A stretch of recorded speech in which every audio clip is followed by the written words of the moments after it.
I texted Dorian to see if he had a question for you before we came on.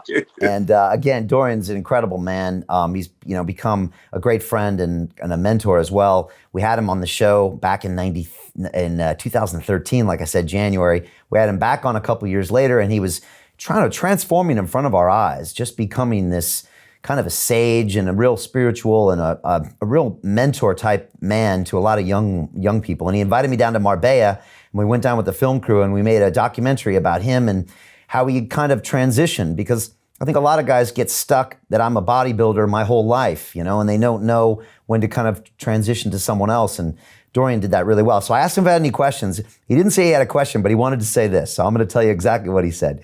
He texted me back and he said, quote, "I never told Lee what a huge inspiration he was to me, especially as a family man and a champion.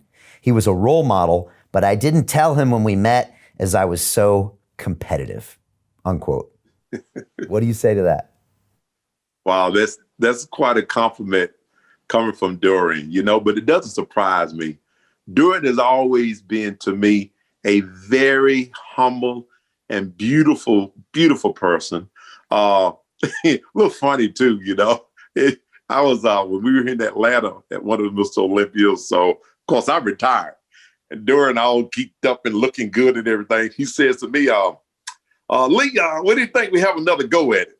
I said, "Dorian, are you kidding?" I said, "I'm going fishing, man." That was so funny. But also prior to that, which was brought to my attention by a guy named Peter McGough. Peter McGough is from Great Britain. Peter writes for Flex Magazine, Muscle and Fitness. He's one of the last of the historians of bodybuilding brought past to present. And I was in England doing a guest appearance at one of the shows. I think it was the British Bodybuilding Championship.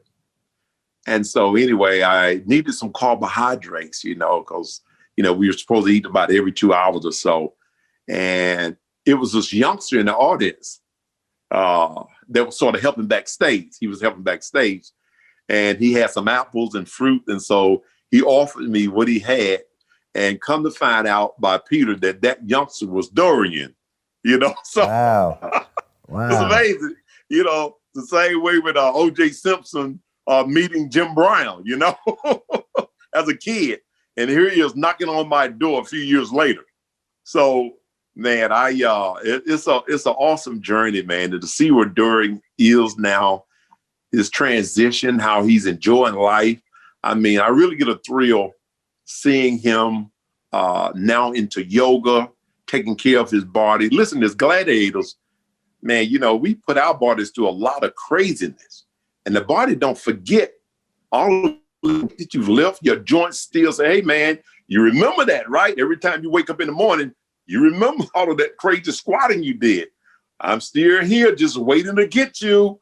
And Dorian has been wise enough to change gears, with the yoga and the cycling, and to bring the weight down so that he can live a healthier life. I myself has done the same thing. I'm into more functional training, using the ropes, using medicine ball, doing yoga stretches, all of those different kinds of things. It come a time when you have to pull the sword off as a gladiator in the helmet and the breastplate and say, "Okay, now this is for you young guys. Let me show you how to do it." Now, I've been there, done that. So both of us are more on the teaching scale of showing young athletes what to do and what not to do. And then the other side of it too, we know that we're finite creatures. We're not going to live forever. And if we can use what we've accomplished over the span of our lifetime as a competitor to impact the lives of other young athletes, other people, then, man, what a thrill to do so.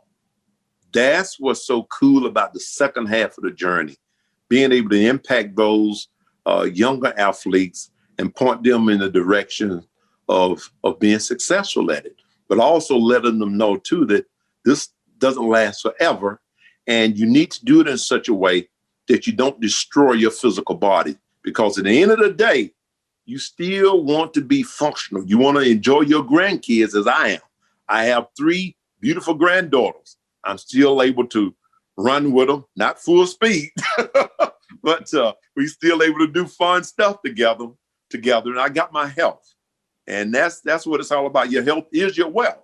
And you want that at the end of the day.